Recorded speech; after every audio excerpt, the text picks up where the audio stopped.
the topic for the session tonight, as you all know, is Beyond Anne. And again, just a huge thank you to Oded, who helped us start this journey as well, and to Eli as well. For those of you who are joining us for the first time, welcome to the Academy space, which is defined by Torah, our ethos, our thirst to learn, our desire to learn from other people, our appreciation of nuance and complexity, our desire to learn things we don't already think, our desire for anyone to ask any question respectfully, that's everyone here, and our mutual respect and reverence for our space. So we really hope you all take huge advantage of this evening in all ways, as usual. Just some session guidelines. We'll be together for about an hour. Myself and Ivana will be the presenters. Please participate fully, turn on your video, ask any questions you'd like to on the chat. Raise your hand electronically, we'll try to get you when we break. And you'll be able to revise the session. I don't think there'll be notes, which will be emailed to you after tonight. So that's our usual intro. I'd just like to remind everybody, those of you who saw on the intro, will have seen of all the courses that we have running this term, our first term of 2022. Upcoming is Goodnight Golda, which is part of our book club, introducing the book Goodnight Golda, which is actually written by Ilana and Batya, two of our faculty members. It's a book which looks at, it's a book particularly aimed at young Jewish girls, looking at heroines within the Jewish world who changed the course of history. That's on the 27th of February, 7:45 SA time. We've started a course this past week, but you can join it with Rabbi Dr. Rafi Zaram, the Chief Rabbi Sachs Chair at LSJS, and it is running. It started on the 16th, but you can catch up that session, and the next one will be the 23rd, also 7:45 SA time. Then, on the 6th of March, we begin a course on the way that Ben Gurion and Menachem Begin both read the book of Joshua, both read the book of Joshua, and implemented its ideas in real time in the course of the history of the State of Israel. 6th of March, 7:45. That's in partnership with the Begin Center in Yerushalayim. Digging the Bible. This is an Academy original course about archaeology and the Tanakh, how they go together. Hands-on. You won't get your hands dirty, but our faculty will. 8th of March, 7:45 SA time. Pesach of Rabbi Sachs, 24th of March, preparing for Pesach with the thought of Rabbi Sachs. And we're going to confirm, and this is starting with Joseph, Will Any Dream Do? It's an examination of Yosef's dreams from a psychological perspective. And that will be both live in Johannesburg and on Zoom. It'll probably be in the morning. It won't be an evening course. We're starting morning courses again. And really excited to announce that our journey is back to Europe to reconnect with life over there. Poland, 9th to 12th of May. Prague, 13th to the 16th of May. Please God, beginning soon. So lots on the go. With that in mind, we welcome you all to a wonderful new term. And we'd like to kick off with something special. Great. Thanks, Rav Ramon. Wonderful to be with you all again here today. Thank you so very much. I'm just going to begin with a very brief introduction to our guest, to Eli, and then we will begin with our with what we want to discuss tonight, which is, of course, Beyond, and see where we go with this. I think it's going to be a really interesting discussion. So just briefly, so that we know who we're speaking to, but Eli Schaap is a senior vice president of the New York-based Steinhardt Foundation and a part-time consultant with a focus on transforming Jewish education through consensus decision-making, action research, and other elements of change organizing. And so therefore, there's quite a lot of connection between us. I'm not going to go through his really incredible and impressive CV here. You can certainly find out more about him and you will find out more about him as we go along. I will just say though, and of course this is a particular favorite of mine, is that he received his training in a PhD program on ecology and evolution. So I just particularly like that. However, we will not be discussing that particular thing today. We will be discussing something else completely. And so to begin, Eli, what I'm going to do is just play the first part of a documentary that will become clear, and that Eli will explain to us what it's all about. So we're just going to begin with 1 minute of that particular documentary, just the first part. making sure I'm sharing sound here, and let's go.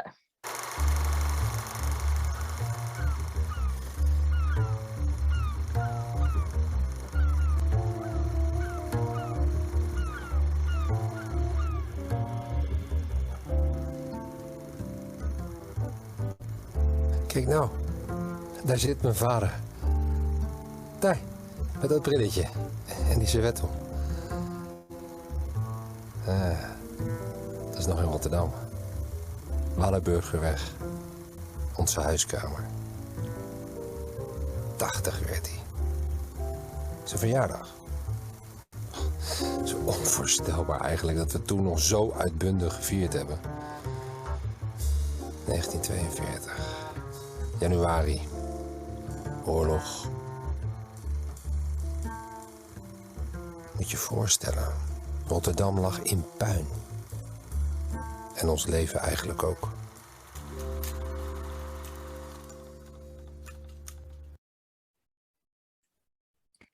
Right, so with that somewhat enigmatic beginning, let us take it away. Rav Ramon, if you will come on and begin and introduce where we're going with this particular topic. So those of you who've been with me back to Poland or Lithuania, and please God in the future to Holland, to Amsterdam, which is on our list, which we didn't get to because of COVID. One of the things we've always focused on is seeing beyond the stereotypes, seeing beyond the numbers, seeing beyond the tropes, which we've all been accustomed to. And in many ways, some figures, some ideas, some people are larger than life and dominate much of the discussion.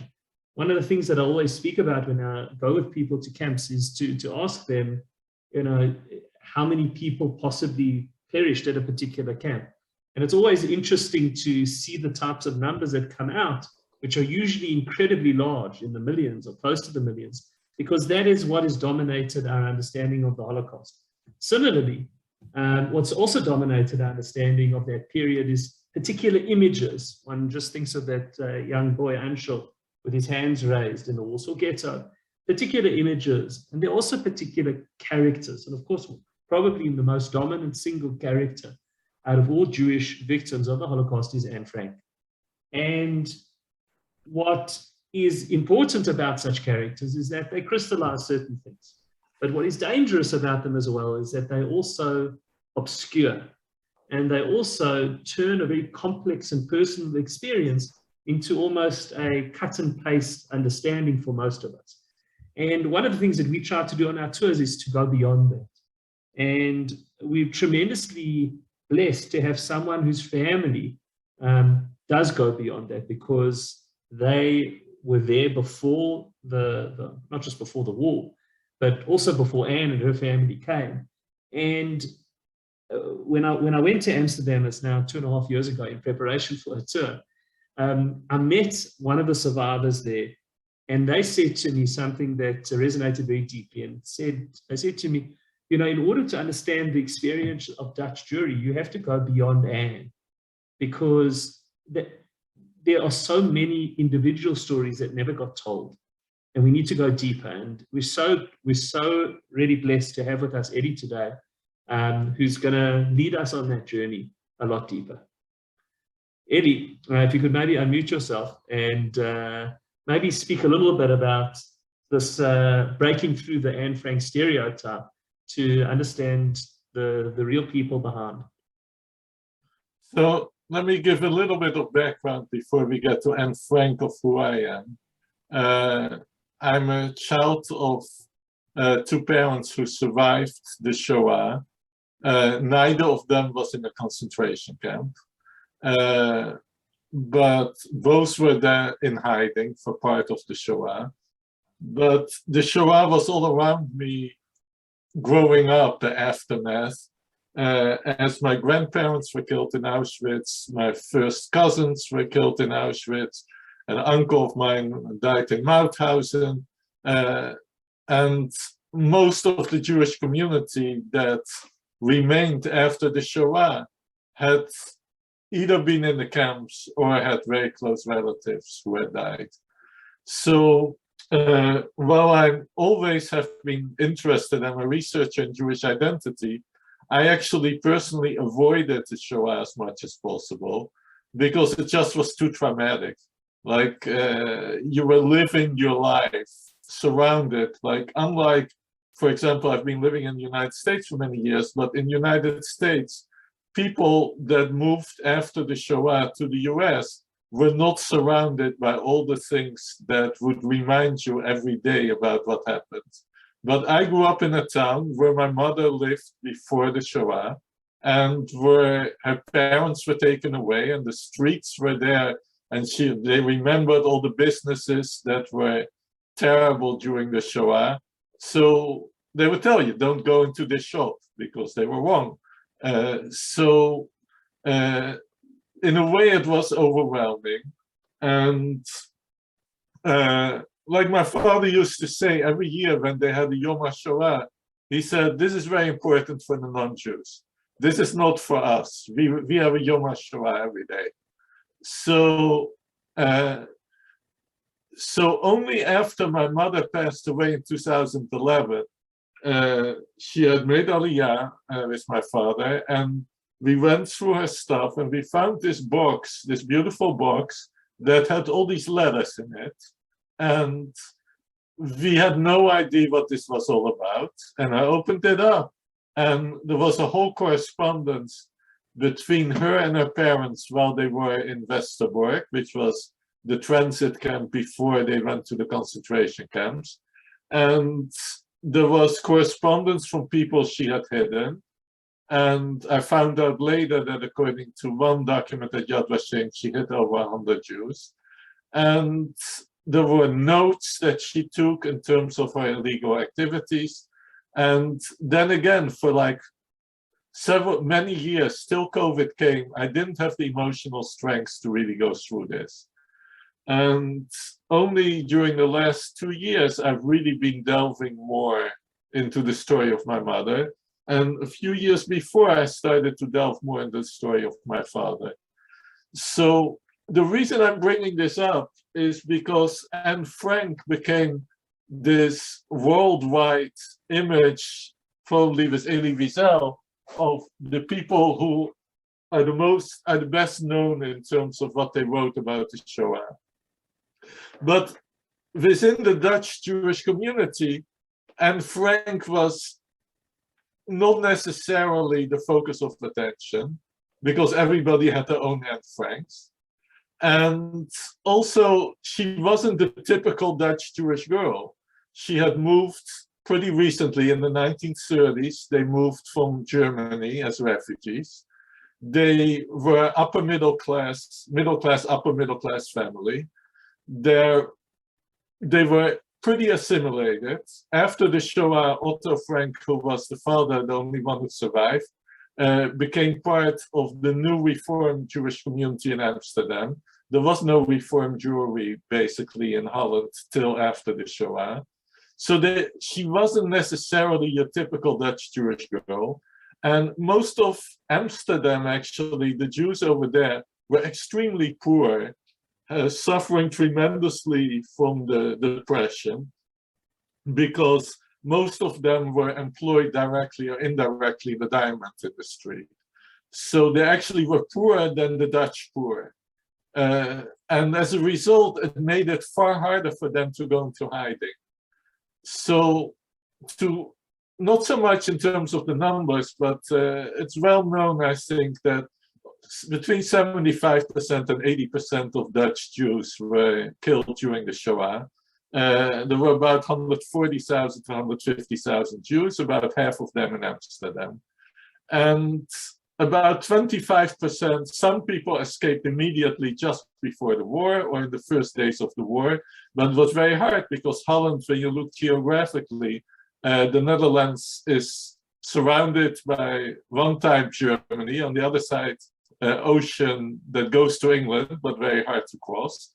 And otherwise, if you wanted to come to free France, you had to go through Holland, through Belgium, through France to escape.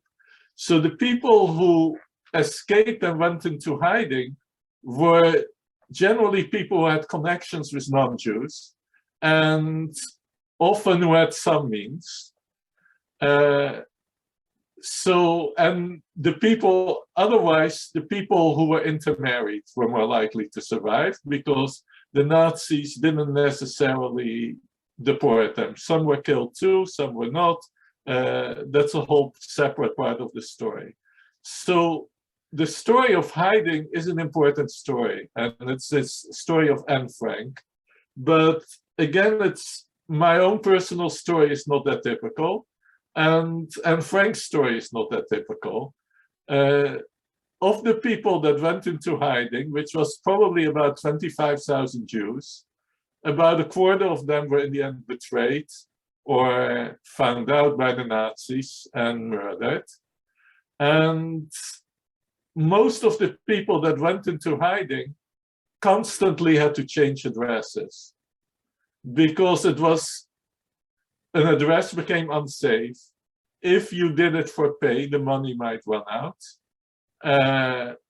If the Dutch resistance helped you hide, there was a risk too, because once one of them was captured by the Nazis, then they could find the next one. So suddenly all the information became unsafe.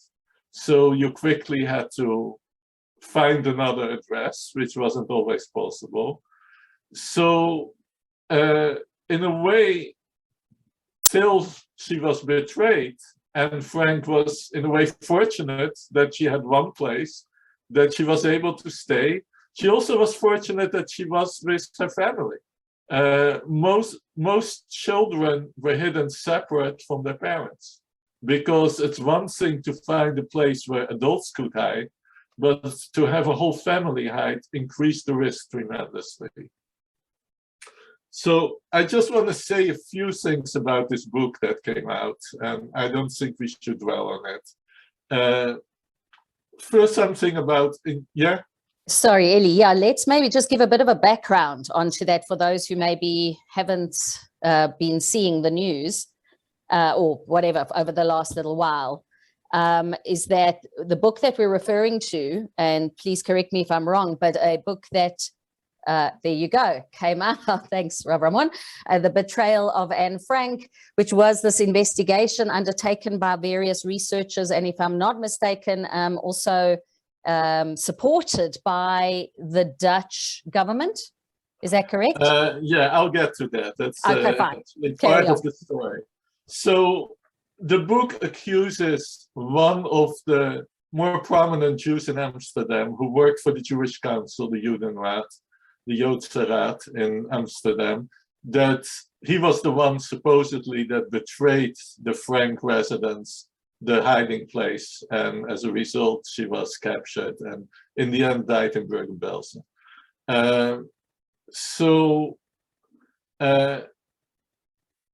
The way we tell history is complex. I grew up that history was years and numbers, and it was like who were the kings, who were the queens, who were the major Napoleon, and you didn't hear so much about the people. And after the Shoah, actually under the leadership of a very prominent Dutch Jewish historian, was a professor, he's termed a new term called ego documents. And he said the way we can understand history too is through personal stories.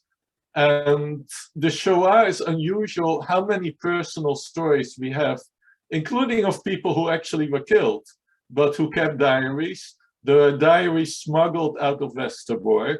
There's a very moving diary of a Dutch Jewish journalist who in the end perished in the camps, but was for quite a while in Westerbork, and he interviewed people there. So he writes, and his letters that were smuggled out have been kept. So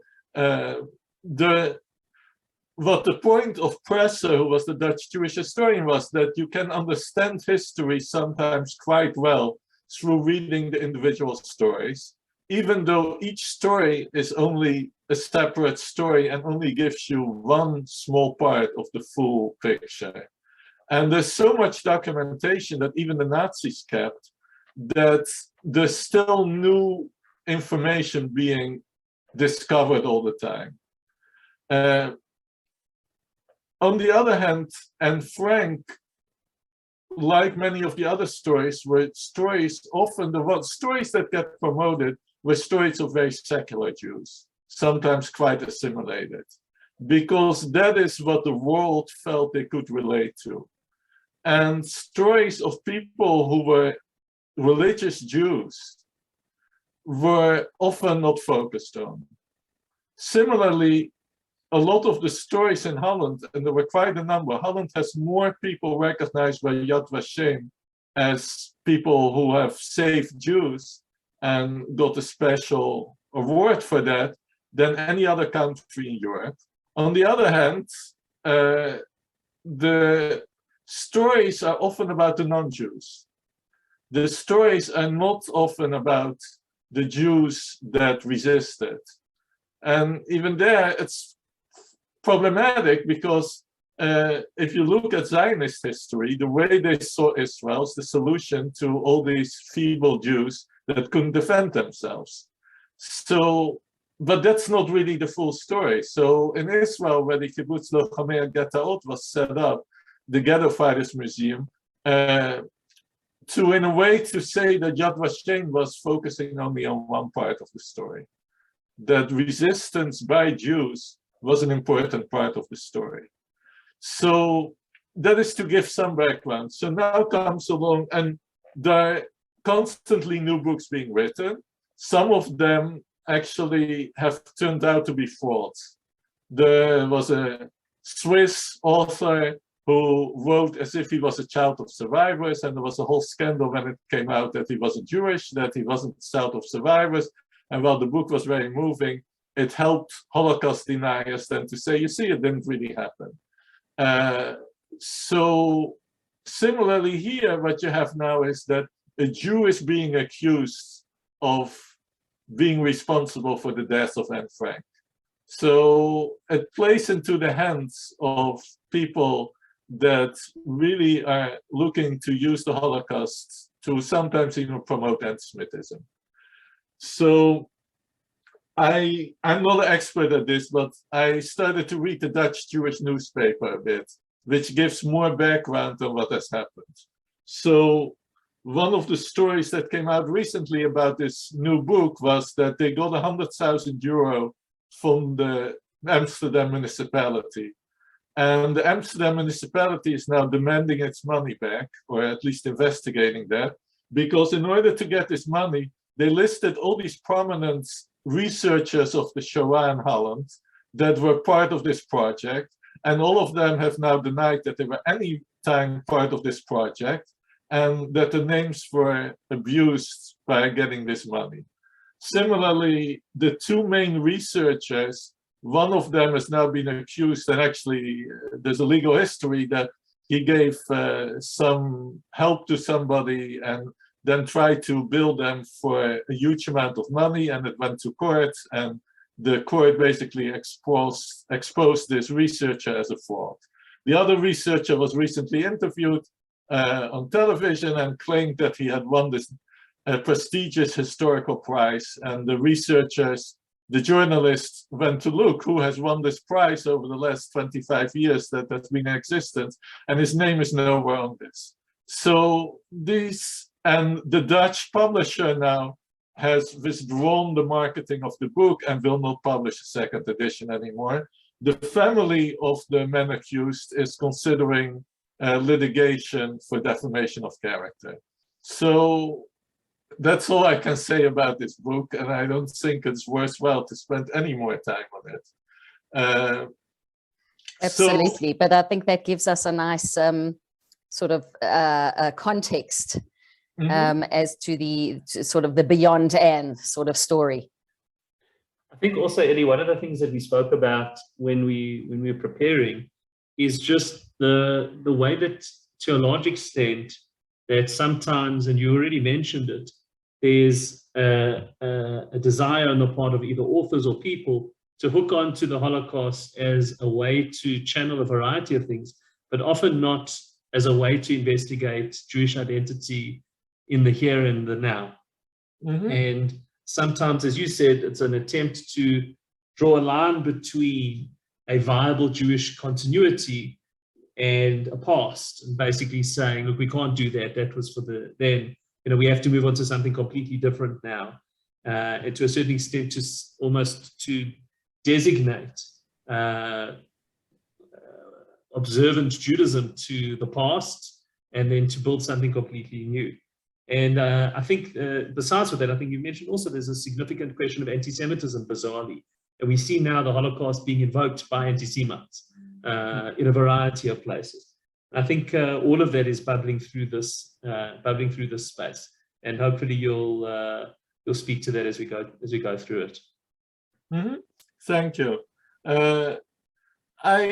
I thought I would tell a little bit more of the story of my own family, which again, it's a unique story, but on the other hand, it gives you some feeling of what it was like during the Shoah.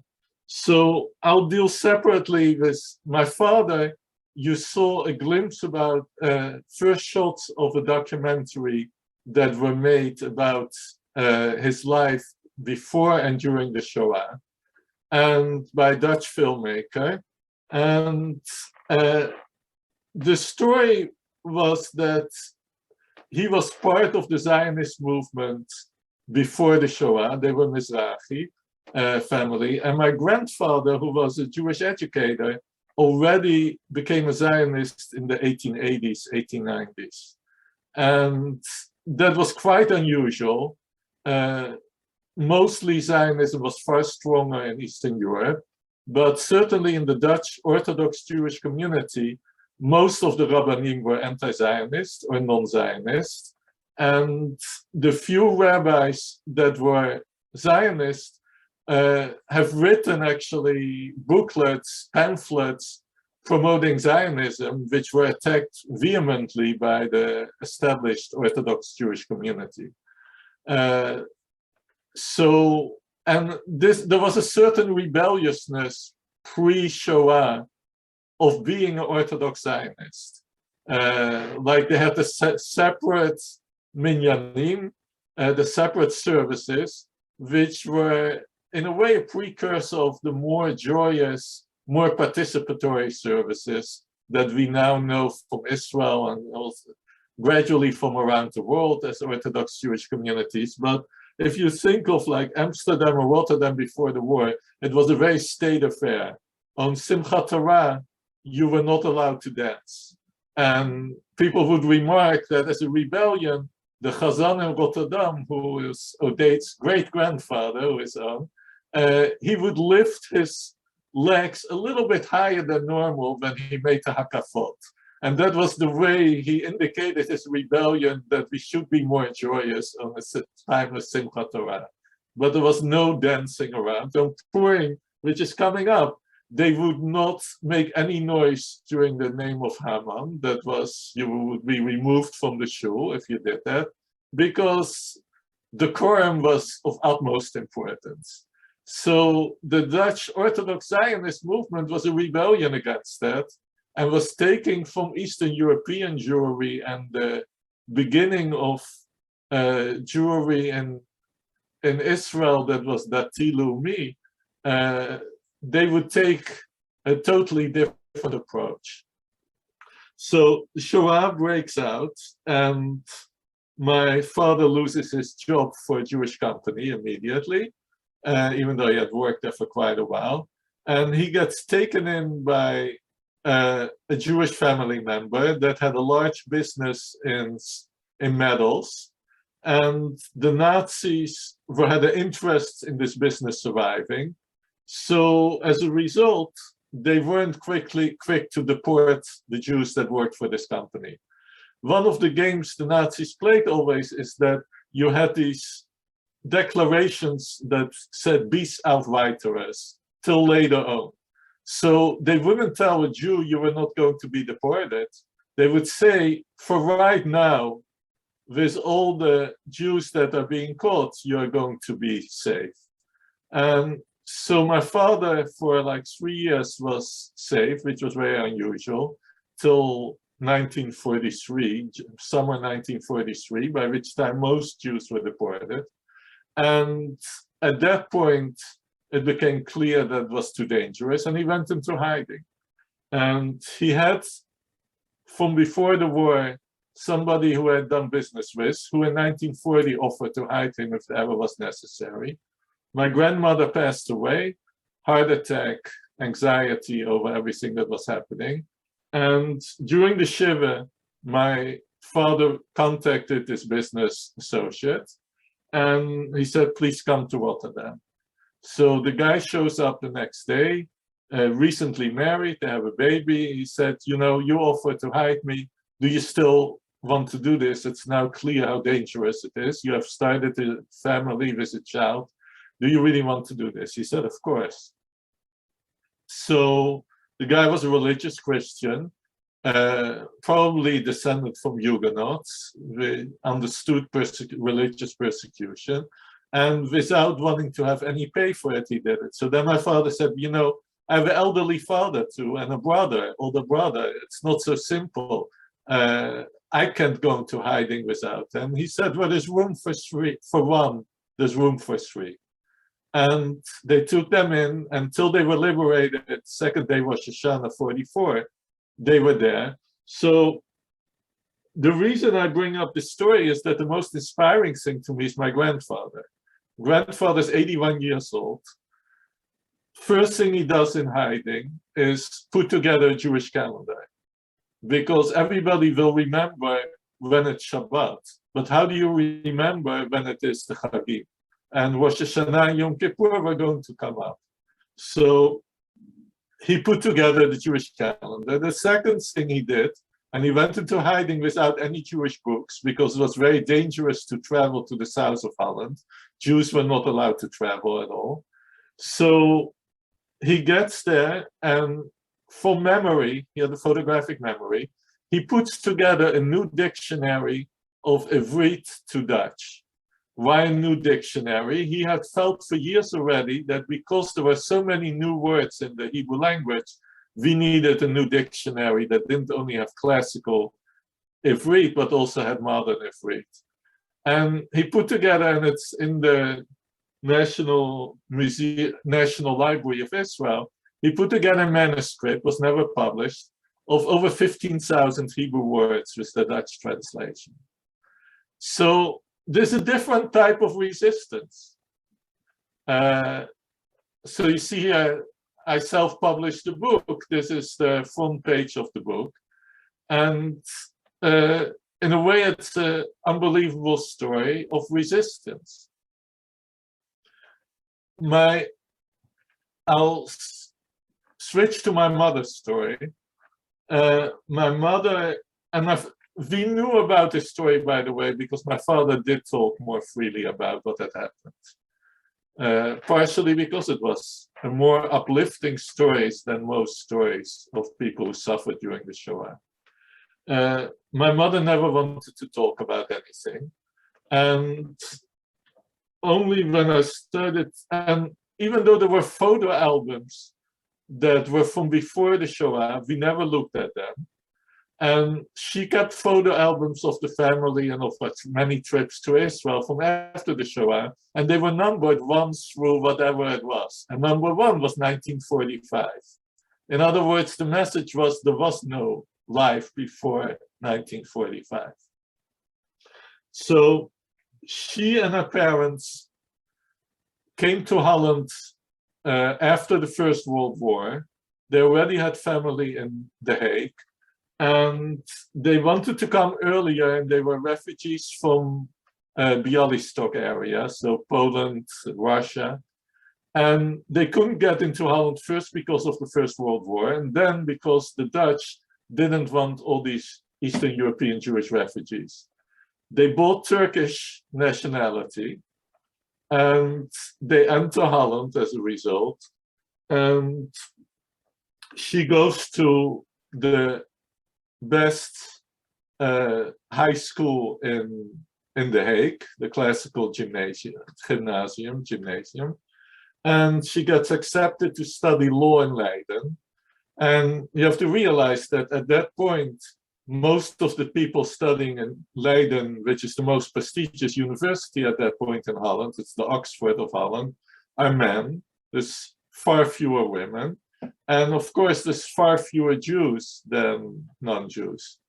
So she gets into the university, is very active both in the Zionist movement, which had a total of about 25 members, and in the large women's sorority, which, unlike the men's sorority, which had anti-Semitism and exclusion and didn't want to take Catholics and didn't want to take Jews and stuff like that, the women were very open and encouraged everybody to join.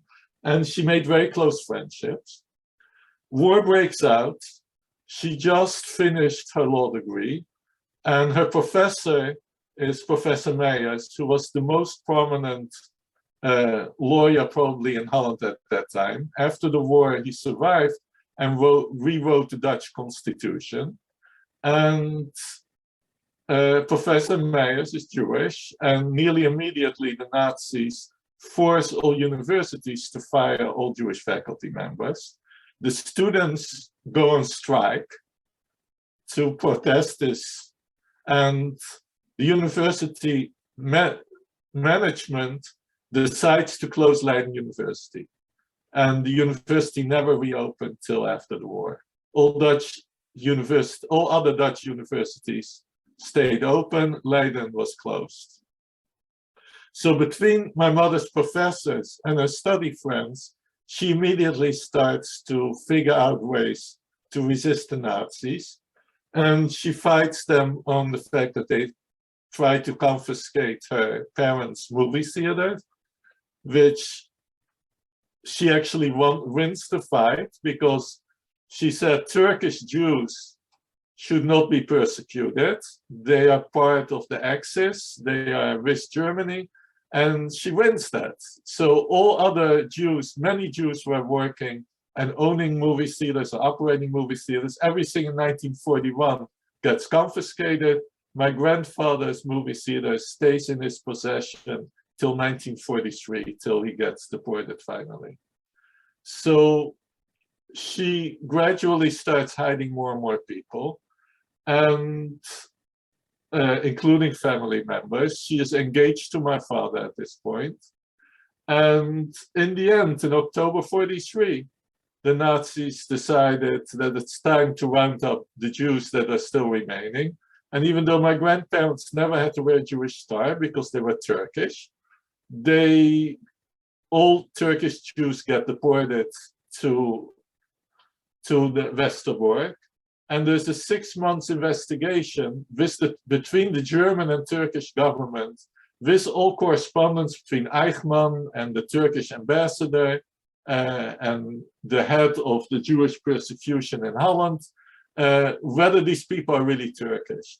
If they are really Turkish, most of the people who are really Turkish survived. My grandparents, at some point, there's correspondence saying that it was unclear whether they are of Turkish nationality, not because they bought their nationality just after the First World War, but because they were unable to renew their passport in 1941, which I have the correspondence showing that they desperately tried to do that. And Eichmann sends a note to the Nazis in Holland saying, put all the Jews that have unproven nationality, Turkish nationality, on the next train east. My mother tried to save them many different ways, tried to get false birth certificates for them saying that they were not Jewish. She tried to go to Berlin, and she sent people to Berlin to argue with the Nazis that my parents should be saved. She considered smuggling them out of Westerbork and saving them that way. She considers bribing. She has a relationship with some people high up in the Nazi government, unclear which ones, but It seems to be the head of Westerbork that they had a relationship with. Nothing works. And my mother goes into great depression for the fact that she was unable to save her parents. And while during the rest of the Shoah, she continues to support those people that she had hidden. Some successful, some people were betrayed. In the end, she felt that she was a failure. So it shows the complexity of even like, why do we know so little about Jews that were in the resistance? Like there's a great book out now about Jewish women in Poland that were resistance fighters. It's coming out only now because partially this was a story that people weren't interested in. It wasn't but partially also after these women survived, they wanted to resume their lives. They didn't want to be boastful. There was so much trauma about the things that they were unable to accomplish. So it's a whole other story of the Shoah that hasn't been told enough. And now there are several people who have started to write about this. Right. So Eli, I think there's two things that are quite interesting here. One is, of course, the fact that your father and grandfather and uncle, yeah, are hidden, and then with your mother, she's hiding others. So that's just, a really interesting connection. And the second, though, is, of course, how you then come to learn these stories. So as you say, your mother does not talk about it, but you found letters and this correspondence. Your father, your grandfather, or your father puts together these films things, which we're going to see, which we saw already a little bit of a clip, and we'll show a little bit more about this. If you want, we can actually show it now and then continue the conversation. Yeah, there's one thing I wanted to mention, Eddie. I don't know if, and maybe I don't know if any of our students have read this book. I don't know if any of you have you read this, Eddie? You see it? I have trouble reading Shoah books, so I am aware of it. I think from what I've read about it, it's a great book because it goes into the same questions. Yes. It's also like, I can talk a bit, like I've spoken once with my parents, how do you have a belief? They stayed Orthodox Jews their whole life. So what was it like to believe in Hashem and to live according to Halakha after everything that has happened? So we'll see. If we have time, we can talk more about it. Let's show a little bit of a clip. That's fine. I think the reason I wanted to raise that particular book is because what it focuses on is much of what you were saying about what people felt comfortable hearing about Jews. And the point that she makes in the book is that increasingly today we see it, that people are far more comfortable with a particular image of what Jews did in the Holocaust, either because there was a strong Zionist push towards portraying, Israelis as very heroic and Holocaust victims as passive. But she goes beyond that, and she looks at what non-Jews are comfortable looking at and talking about as well. And the resistance fighter, or the person who, that sort of image is not something that she feels, especially today, when she looks at the rise of anti-Semitism. So she says, at the end of the day, that's where people are comfortable with their Jews being, in pictures of the Holocaust, and not comfortable with the idea of resisting fighting Jews, because that makes them uncomfortable on a whole number of levels. Anyway, maybe we'll speak a bit about it later. Maybe should we move on to the documentary? Right. Ik krijg gewoon heimwee als ik naar die films kijk. Weet je dat? We waren altijd samen, de hele familie. Wie dat niet kent, heeft wat gemist. Er was natuurlijk van alles aan de hand in de jaren 30. Crisis en zo. Zo'n beste tijd was dat niet. Maar die rafelranden vergeet je. Ik zou goud geven om nog eens 1 dag over te doen. Gewoon de simpele dingen. De geur van vrijdagavond, samen naar de school, de stem van mijn moeder, de gesprekken met mijn vader. So just to mention, that's just a piece, and the way that the documentary does it, I think is really interesting, speaking in your father's voice, as it were, and how he sees his films, and of course using his films to build that world that was there even up until 1942, 43 even.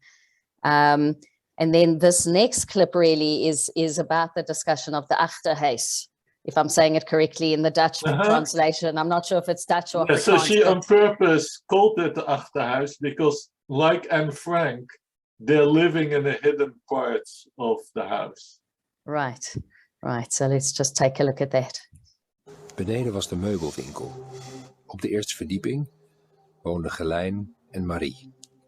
Jong, pas getrouwd. En dan wij. 3 mannen. Ze hadden nota bene net een babytje. Ja, mijn ouders waren jong, ja. Ik denk dus dat je juist jong moet zijn om zulke soort risico's te durven nemen. De dienstbode was ontslagen en Marie had gordijnen opgehangen tegen de inkijk. Wij sliepen in een piepklein achterkamertje. Als het nodig was, dan konden we ons verbergen. Een gouden vondst van Gelijn.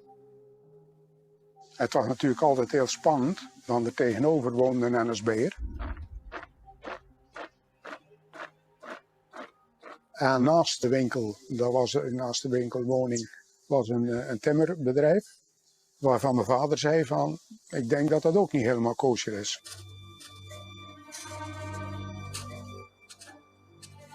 Helemaal midden in die woning was een badkamer gesitueerd.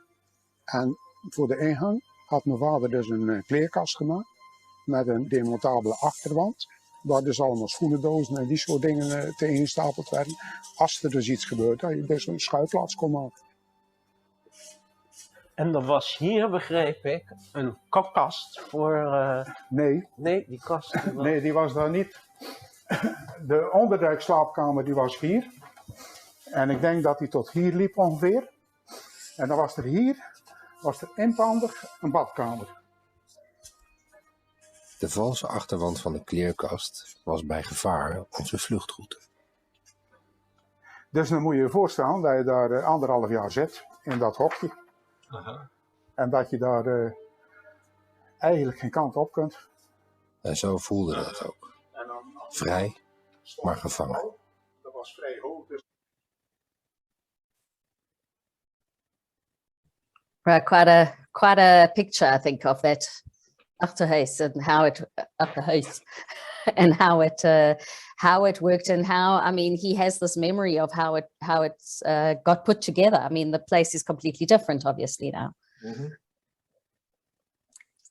So do you want to go to discussion, or you want me to talk a bit more? But Ilana, you tell me. Well, I think that if any of our students have got any questions, they can post on the chat if they want, or if any of them want to unmute and ask a question, you're more than welcome to post and ask. I think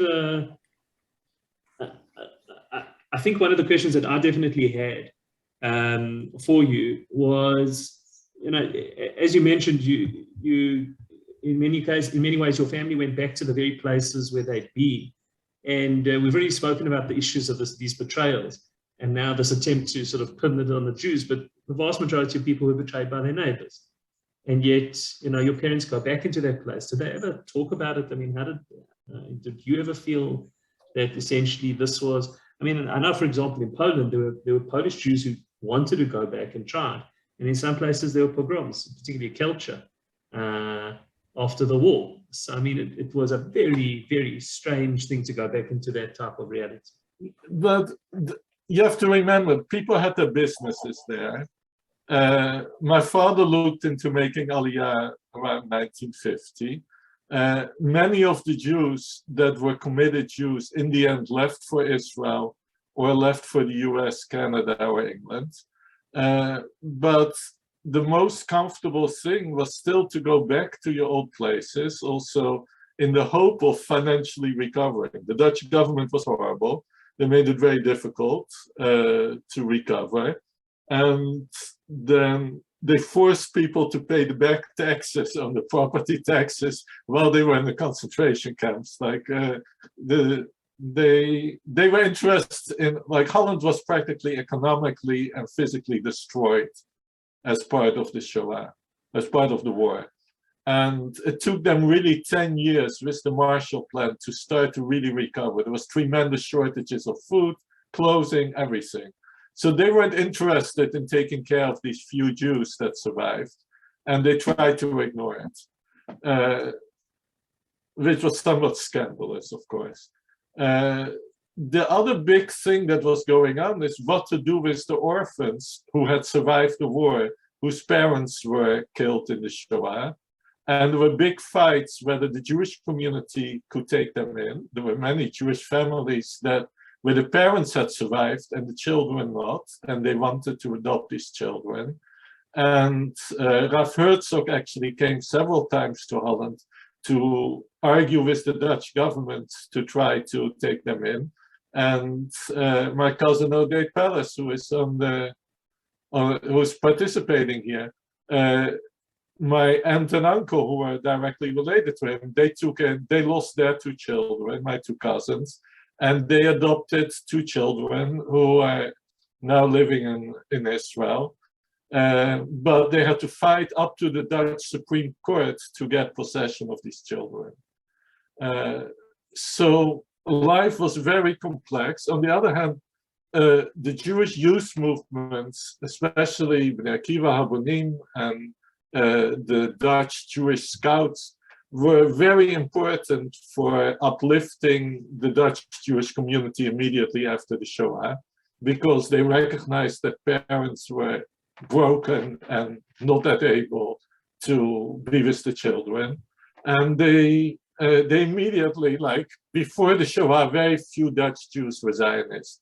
The moment the Shoah was over, the largest Jewish movement was the Zionist movement, and the youth movement played a critical role in helping with this. So there's stories like, you always had to hide your Jewishness. That's what Dutch Jews were used to. In public, you were not doing, and at some point, even in the 1800s, in the 1800s, after they were emancipated, they were not allowed to do things that were in public. So going outside and blessing the new moon was not something that was allowed, and people were hesitant to do this. Tashlich was something that, when I grew up, people were somewhat hiding that they were doing tashlich because it was too public.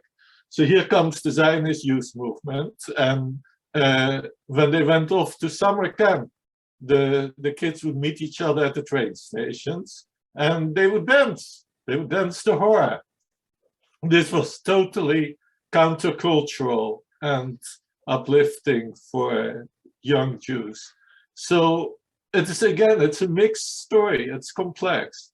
You ask about Jews that betrayed other Jews.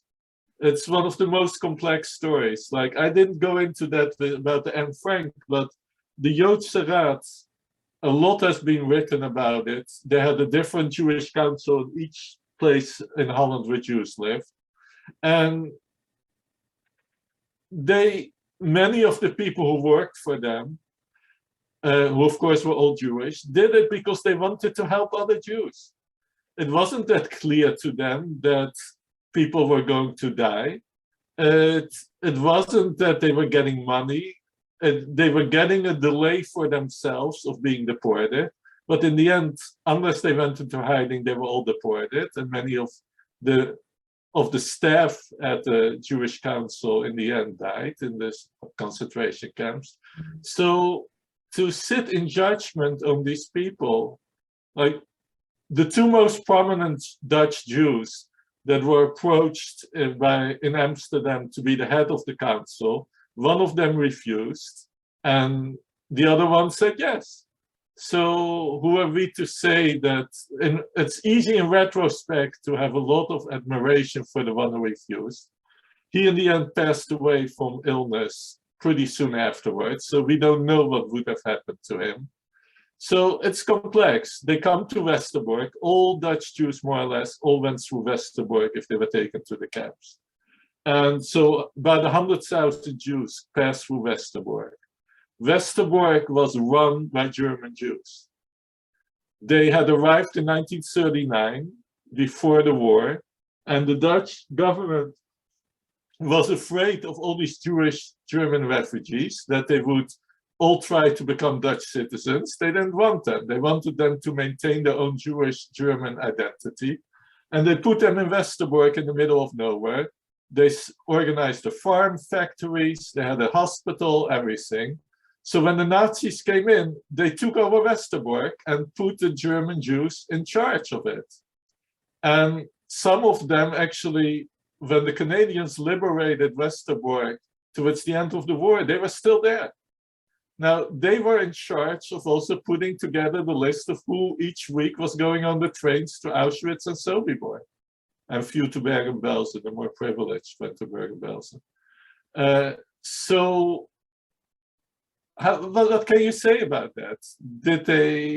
Are they bad people? There was talk about after the war whether they should be brought to justice. In the end, the decision was to go after the German Nazi commander, but not after the Jews who were in charge and who survived, because who are we to sit in judgment? The most complex story which I grew up with, we have a few minutes, or how are we doing? We're doing good. Okay, so I'll tell the story in a weird way. My brother, Eliakim, my oldest brother, gets called in by my father and said, you have to go to a Shiva house. My brother had just turned bar mitzvah, so it was around 1960. He goes to this house right in the neighborhood, and he sees this Jew with a long white beard sitting Shiva. And he has to make a minyan. He has never seen this Jew before. He looks like a Hasidic rabbi, and he's shocked. Like, we had a shul that was 5 minutes away. This man had never shown up in the shul. Who was this man? So his name was Friedrich Weinreb. He was, before the Shoah, already an influential figure in the Dutch Jewish, mostly Eastern European community, and was seen as a Hasidic master. After the war breaks out, puts together lists. If you were on this list, you were promised that a train would come and would take you through Dutch-occupied, Belgium-occupied, and French-occupied territory and bring you to freedom in the south of France. People paid money to be on the list. No train ever left. Did it delay some of these Jews from being deported? Most likely, yes. So at some point, and my mother regularly goes to his house because he is in regular touch with the Nazis, and in her work of resistance, he has valuable information. So at some point, he says to her, don't come here anymore, it's too dangerous. At that point, he and his family are taken to Westerbork, and he makes a deal with the Nazis. They will not be sent to Auschwitz, and they will be released from Westerbork if he finds hidden Jews. So after the war, they consider going after him, the justice system. And in the end, he gets a pardon from the Queen, and that's it. Years later, in the mid-1960s, he writes this 1,500-page autobiography, which glorifies his life and makes him out to be this huge savior of Jews.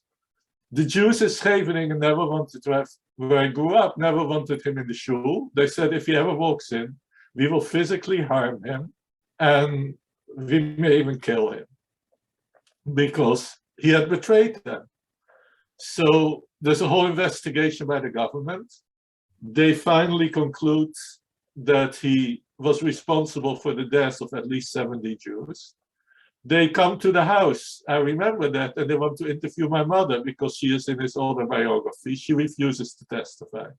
She says, who am I as a Jew testifying against another Jew? And beside that, he saved my life because he warned me not to come to his house anymore. So he in the end escaped. He fled to Switzerland and lived out the rest of his life, always stayed Orthodox. Now, interesting enough, his brother-in-law was one of the main organizers of Jews escaping to Shanghai. Nathan Goodweert, his brother-in-law, was a major figure that helped the Jews escape to Shanghai. So how do you look at those stories? It is so complex and it's so difficult. So to put it, even if it was true, which indications are that's not true, that this man who is now accused to have betrayed Anne Frank's family, even if it was true, how do we look at this? And it makes it far more difficult, and it puts it in a different perspective. I think, Eli, the last thing, and again, we're heading towards the last couple of minutes with you, but I think the one thing that we raised, and maybe you can reflect on, is you spent much of your past while engaged very deeply in the philanthropy of building Jewish identity of the Jews in the United States. And much of the narrative about Jewish identity from the 60s definitely onwards was to put the Shoah front and center. People used phrases, Rabbi Jonathan Sachs speaks about it, that he was often told as a kid that he couldn't do certain things because that would afford Hitler posthumous victory, and therefore you couldn't do this because 6 million died.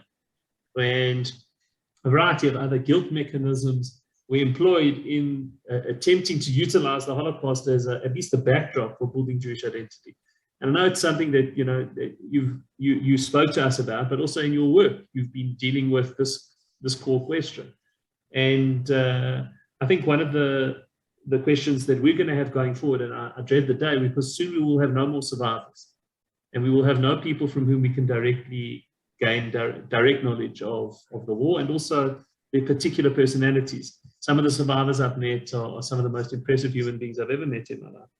But what is your thought about the future of the Shoah and these stories in the weaving of Jewish identity in their place? It's in 2 minutes. Yeah, I believe strongly that you can only build Jewish identity about something positive. That dwelling on, and it's a problem also in general in Jewish history. Jewish history used to be told, and there's still many people that tell Jewish history as persecution this, expulsion that. And the reality is that there's a very rich Jewish history of rebuilding Jewish identity constantly and reinventing it. From the destruction of the temple on, the brilliance of the Chachamim of building a whole new portable Judaism and building a Mishkan Ma'at, building a synagogue and a shul rather than the temple being decentralized. There's a brilliancy why Jews have survived through all these generations. Learning and thinking about Jewish philosophy without forcing people to only believe in one philosophy is the strength of Yahadut. And when we see as Jews all this history as only persecution this and expulsion that, we buy into a wrong narrative. Sartre said it best, I think. He said, anti-Semitism is a disease, and it's a disease of the non-Jews. And we can't help heal this disease. We can fight it and protect ourselves from it. Sartre said it. He has a book, he had a book, Portrait of an Anti-Semite, which I read as a kid, and it was very meaningful to me because we can't heal the anti-Semites of the anti-Semitism. We can prevent them from spreading it as much as we can. We can explain to our own children and our own youth on how sick this is, especially now that it also gets merged with anti-Israel. But we, in the end, shouldn't build our identity around this. Beautiful. Just I think on behalf of all of us, thank you. Lauren? Yeah, that's a wonderful, wonderful ending. I'm just going to say that we mentioned also quite a few books here to that we'll put into when we send the email with the recording.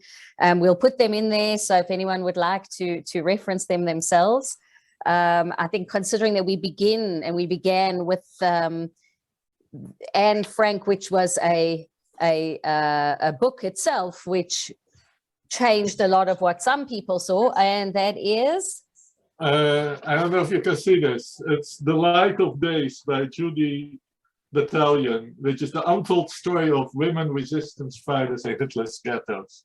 fantastic. It's a very interesting, well-written book too. Wonderful, Eli. So maybe you'll just send that to me, that title, and then we'll add it to the list. And I think everyone's got a lot to. It's in the chat there already. you go. Oh, it is right. Yep.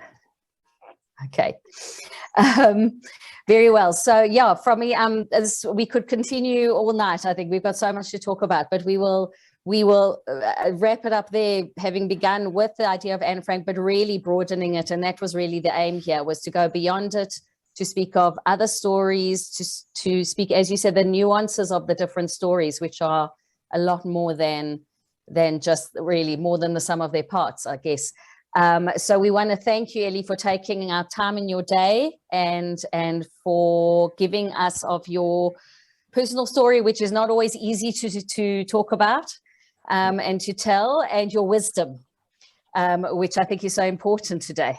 So thank you very much from our side, and to everyone. Not sure if you have, if anyone has any other comments or questions, quickly, you have 1 minute to do so. Otherwise, we'd like to thank you all for coming, and thank you again. I think the one thing I would like to end with is just to echo what Eddie said. I think a major part of what we do at the Academy is to explore much of that positive heritage, and particularly the creativity with which it's been applied over all of our history. And again, the one thing I'd love to encourage people to look at, if you look at the courses, one of the ones we're doing this term is on digging the Bible, particularly archaeology. And it's an amazing course when you look at what actually we've dug up, particularly talking about both the periods of destruction in Jewish history, but also about the periods of Jewish life. And I think I'll end on this. I don't know if people saw over the past year, there was quite a lot of controversy because in Yerushalayim, in Jerusalem, they dug up some first temple findings, and they did analysis on the foods and the bones, the remains that they found in this first temple dig. And the person who led the dig noted that there were non-kosher fish bones in large numbers, and they said, "See, it shows that the laws of kashrut were only implemented much, much later." And one of the people with whom I was in yeshiva with, is now professor at Bar-Ilan University, turned around and said, "Nonsense, it just shows that Jews have always been the same. At the end of the day, they're always people who like a bit of treif on the side, and they're hiding it, you know what, Jews have never changed." And in this case, they wanted a bit of caviar and a bit of this, smoke this, and they couldn't get it, whatever, and they, put it on the side. And I think that all in all, that particular course speaks a lot to what we spoke about it tonight, but in general. And I'd like to thank Eddie for heading us in that direction. It's a great way to kick off in the rest of the term. And thank you all for joining us. I hope you'll join us for other courses. Just to remind everybody, this session will be posted on our app. So if you don't have the app, you can go onto our website and just download the app from there. And please God, we'll be posting the recording there tomorrow. Thanks again, Eli, from all of us, and everyone for joining. Go to another talk.